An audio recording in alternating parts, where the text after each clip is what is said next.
What's up, guys? Rick from DFS On Demand here with the preview for the AT&T Pebble Beach Pro-Am. We have a lot to talk about, so we're not going to waste too much time here. This is another week with a course rotation. So 3 courses on the schedule for this week. This is the order they'll be played in. So it's Spyglass Hill, it's Monterey Peninsula, and it's Pebble Beach. That is the order you'll go. So it'll be Spyglass Hill, Pebble Beach. No. Spyglass Hill, Monterey Peninsula, then Pebble Beach. Pebble Beach, Spyglass Hill, Monterey Peninsula, or Monterey Peninsula, Pebble Beach, Spyglass Hill. Okay, I'm only going to repeat that one time. So I don't really like these tournaments, right? I think this is the last time this year we get a course rotation. I think a lot of it ends up being a little bit of luck of the draw, depending on what side that you get onto this, especially if there is going to be weather. When you're up here on the coast, you can run into some windy days and some rain that can cause havocs. And if you're looking at the video, we've got some weather in the forecast for Friday. So Friday looks like we could get potentially some rain throughout the morning.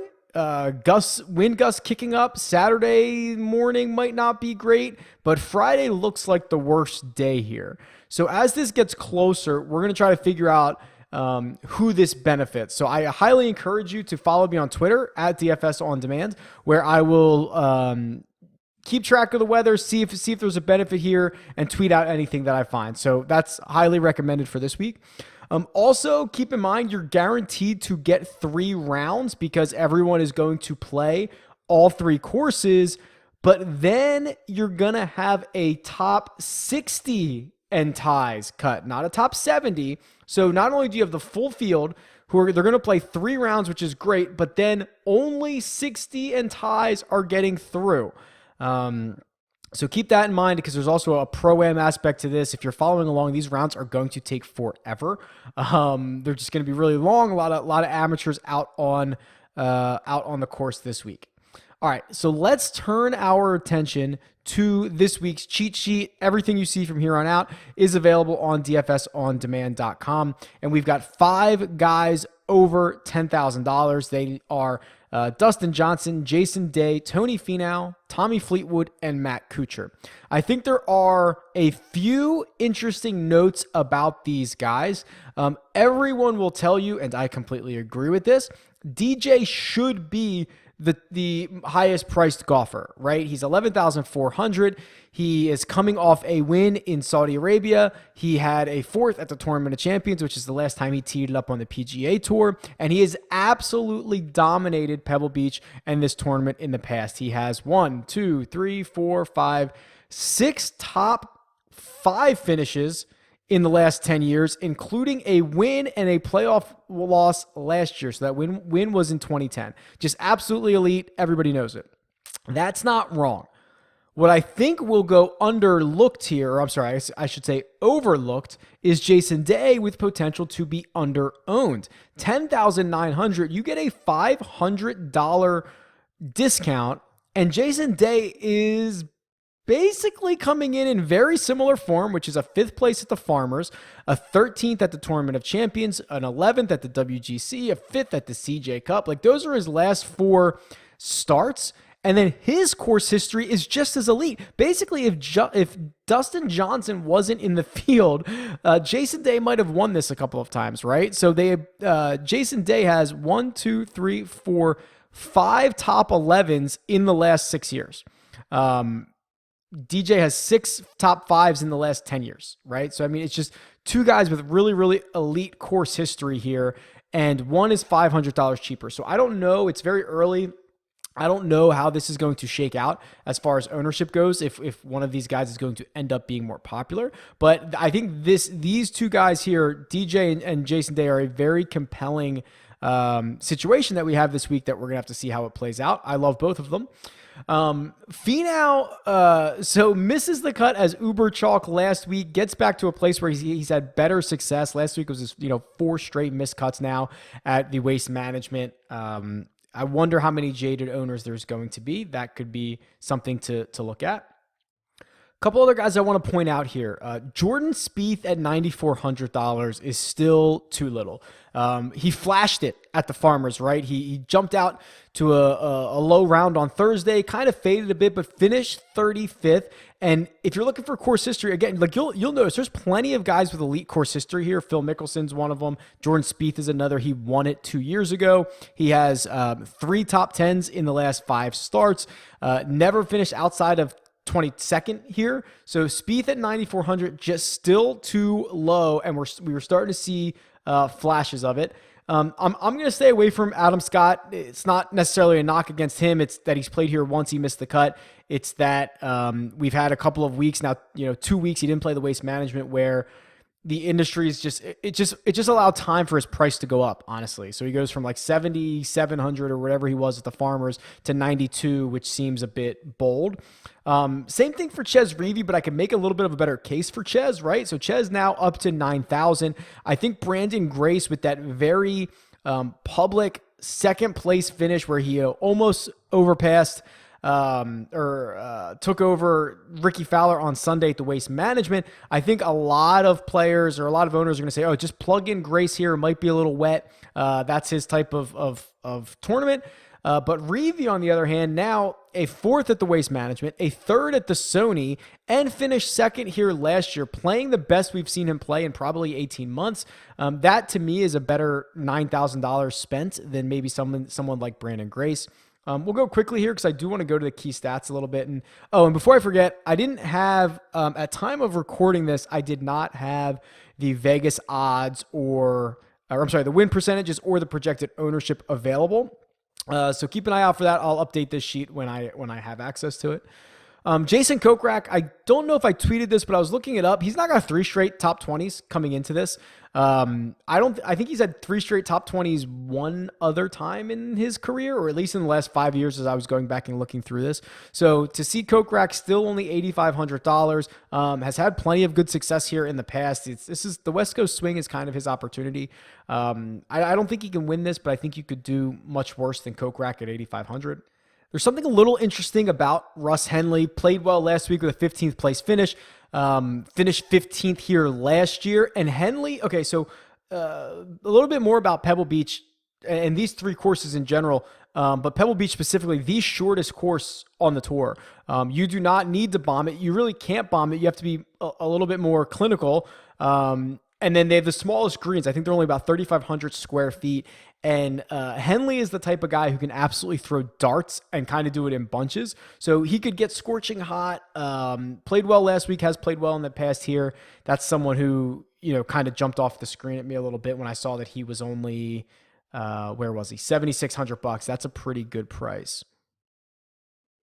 All right, and I do just want to jump over to the key stats here because I thought this was so interesting for this week. So again, here are the key stats. They are for Pebble Beach. If you're new to this is a regression model that I'm running for the last 12 years of DraftKings scoring versus PGA Tour statistics. Which stats are the most important for Pebble Beach? And you'll see there are a few that really jump off the screen and ones that we don't get all the time. So the highest correlated stats are birdie or better, birdie average. Again, that's a typo. I have to change this. It's SDFA, not SFDA. Scoring average and par 5 birdie or better. But what you'll notice is those are the highest correlated ones, which they rank, normally pretty high for most courses. But there are 5 different stats for Pebble Beach that are the second highest correlated stats for a specific course. So for example, birdie average is, of all the courses on the PGA Tour, birdie average is most important on Pebble Beach, right? There's only one course where birdie average is more important, is the way that this is reading. Then you also get birdie or better, par 5 birdie or better, putting average, and putts per round. So what that tells me, because birdies have popped up there so much, is all the birdie makers we need. It's probably because this is a 54 hole cut that birdie or better gets really inflated here.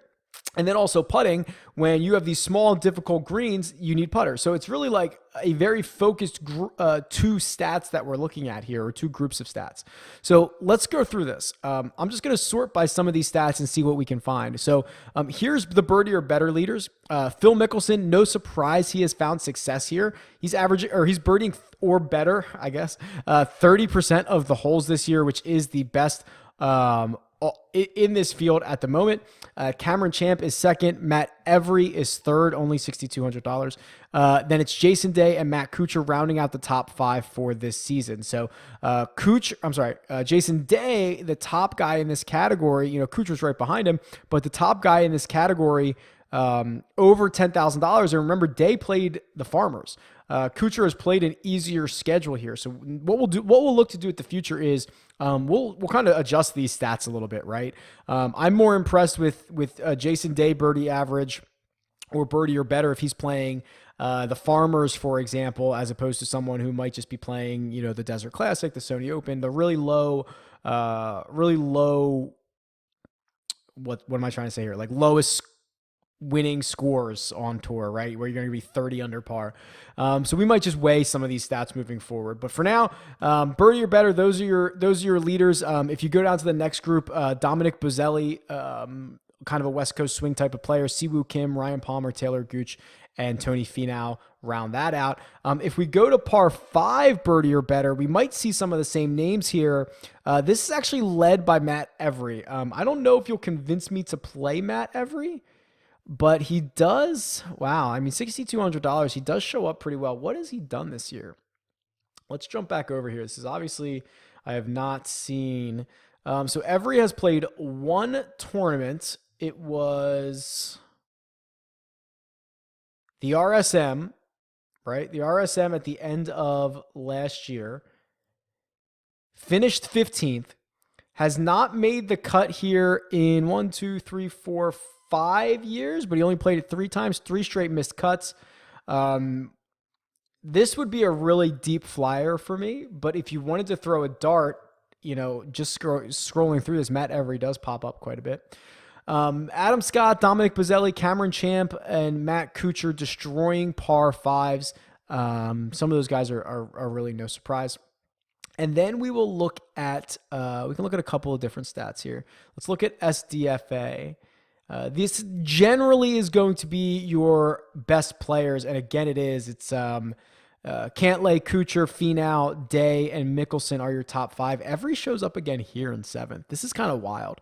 I don't know if I have the cojones to play him, but maybe we'll throw him in a few lineups or something like that. But he really is popping off on all these stats. He has a very small sample size, but really good look at all of these.